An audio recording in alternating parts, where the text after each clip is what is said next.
नमस्ते मित्रों, कैसे हैं आप सभी? आशा करती हूँ आप सभी स्वस्थ प्रसन्न होंगे और खूब मन लगाकर अपनी पढ़ाई कर रहे होंगे। आज हम चूँकि हमारा पढ़ाई करना हमारा केंद्र बिंदु होता है। इसलिए आज हम बात करने वाले हैं कुछ ऐसे टॉपिक की जो आपके लिए पढ़ाई में बहुत ही मददगार होने वाला है। जैसे कि जब हम पढ़ाई करने के लिए बैठते हैं तो चूँकि मन बड़ा चंचल है, यह बातें हमारे मन में हमेशा आती हैं क्योंकि हम बचपन से ही सुनते आए हैं कि मन बड़ा चंचल होता है। चंचलता इसकी किस प्रकार से देखी जाती है, पढ़ते समय हम किस प्रकार से देख सकते हैं, तो वह ऐसे देखेंगे क्योंकि जब हम पढ़ने के लिए बैठे हैं, कोई एक टॉपिक हमने पढ़ने के लिए उठाया और उसी वक़्त हमें लगता है कि चलिए यह तो बहुत ही सरल है, मुझे इससे ज़्यादा दूसरे टॉपिक पर फ़ोकस करना चाहिए। पर इसी बातों को आपकी चंचलता व्यक्त हो जाती है, इसी बातों से आपके मन की चंचलता व्यक्त हो जाती है क्योंकि मन तो एक ऐसी मन तो एक ऐसा है कि वो एक पल में यहाँ और एक पल में वहाँ होता है। पर हमें क्या करना है, जब भी हम पढ़ाई करें तो हमें अपने मन को अपने केंद्र में रखना है।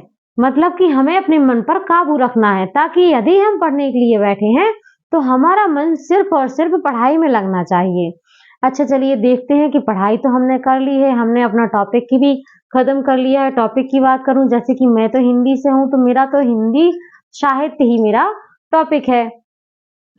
मेरा मेन विषय साहित्य ही है। तो जैसे मैंने साहित्य में उदाहरण के लिए बताऊं, मैंने साहित्य में यदि द्विवेदी युग पढ़ना स्टार्ट कर दिया है, मतलब द्विवेदी युग पढ़ना स्टार्ट कर दिया है, लेकिन जब पढ़ते समय हमारे मन में जो है वो प्रश्न कुछ इस प्रकार से आ जाते हैं, जैसे कि मुझे लग रहा है कि मैंने द्विवेदी युग स्टार्ट कर दिया है, तो इसके पहले जो मैंने भारतेंदु युग पढ़ा, क्या वो मुझे याद है या नहीं है? बात आती है आपकी यहाँ पर आकर। यहाँ पर जब मेरे मन में या किसी के भी मन में, सबके मन में ये प्रश्न आते हैं कि जो मैंने पढ़ रखा है क्या मुझे वो याद है? तो मैं क्या करती हूँ कि मैं पढ़ने से पहले एक बार उसको फास्ट मोड में जल्दी-जल्दी से उसको एक बार देख लेती हूँ।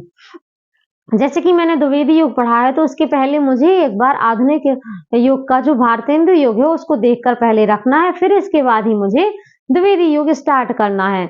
और हाँ, रिवीजन करने का एक सही तरीका यह भी होता है कि आप उस युग के, आप उस टॉपिक के टॉपिक वाइज आप उसके साथ में टेस्ट लगाते जाइए, उससे संबंधित प्रश्नों को हल करते जाइए। यदि आप ऐसा करते जाएंगे तो आपकी पढ़ाई में बहुत ही अच्छे से नयापन आएगा। नयापन इसलिए कह रही हूँ क्योंकि जो भी पढ़ाई करते हैं आप लोग तो उसमें एक बार पढ़ के चलो रख दिया, दूसरी बार देख लिया, तीसरी बार देख लिया। जब आप किसी भी चीज को बार बार देखेंगे तो आपके मन में कहीं ना कहीं उसकी छवि जरूर बैठ जाएगी।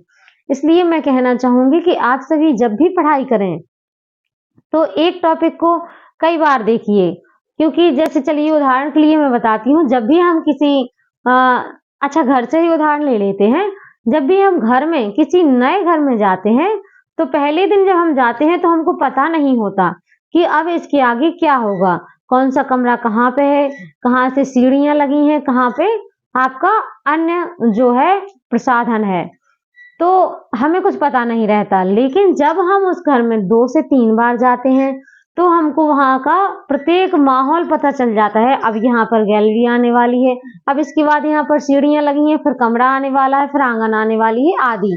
तो इसी प्रकार मैं आपको उदाहरण देकर समझाना चाहती हूँ कि आपको जो है अपना सिलेबस कई बार पढ़ना है। जब आप सिलेबस एक बार पढ़ेंगे तो आपको नया सा लगेगा, जब आप दूसरी बार पढ़ेंगे तो आपको लगेगा हाँ मैंने इसे कहीं देखा है, थोड़ा थोड़ा आपको याद आने लगेगा।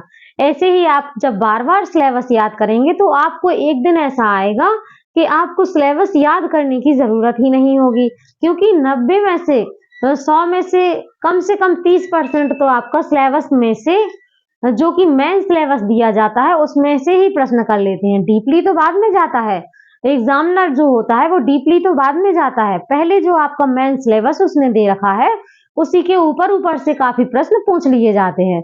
इसलिए मेरे हिसाब से सबसे पहले आपको सिलेबस जुबानी याद होना चाहिए, ताकि आप जब भी पढ़ने के लिए बैठे आंख बंद करके भी आपको ये हो जाना चाहिए कि हाँ इसके बाद वह टॉपिक आने वाला है, अरे ये तो बड़ा ही आसान है, मुझे जल्दी से याद हो जाएगा। इस प्रकार से आप अपनी पढ़ाई को सुचारू रूप से रखिएगा। पढ़ाई के बीच में कोई भी चिंता, टेंशन आदि अपने दिमाग में मत लाइएगा, क्योंकि यह हमारी ज़िंदगी का एक और सुनहरा अवसर है। इसमें हमको खुद निखरना है और अपने आप को निखारने के बाद दुनिया के सामने अपनी एक छवि प्रस्तुत करनी है। इसलिए जुड़े रहिएगा हमेशा पढ़ाई से और मोटी-मोटी किताबों का अध्ययन करिए। यदि नहीं हो रहा है तो शॉर्ट में करिए, और यदि शॉर्ट में भी नहीं हो रहा है तो मेरे साथ मूल किताबों का अध्ययन आप यदि करना चाहें तो मेरा हिंदी में जो क्लास ले रही हूँ हिंदी साहित्य की, शाम 4 से 5 बजे के बीच में, कभी-कभार लेट हो जाता है 6 बजे ले लेती हूँ। लेकिन आपको प्रतिदिन 5 बजे हिंदी से संबंधित हिंदी साहित्य की बेसिक से लेके साहित्य तक की संपूर्ण जानकारी यहाँ पर आपको उपलब्ध करवाई जाती है। तो जुड़े रहिएगा और मेरे चैनल साहित्य का सफर से। आज की क्लास आपको कैसी लगी कमेंट बॉक्स में कमेंट करके जरूर बताइएगा। कोई भी बात होगी तो कमेंट के माध्यम से करते हैं। तो मिलते हैं अगली क्लास में।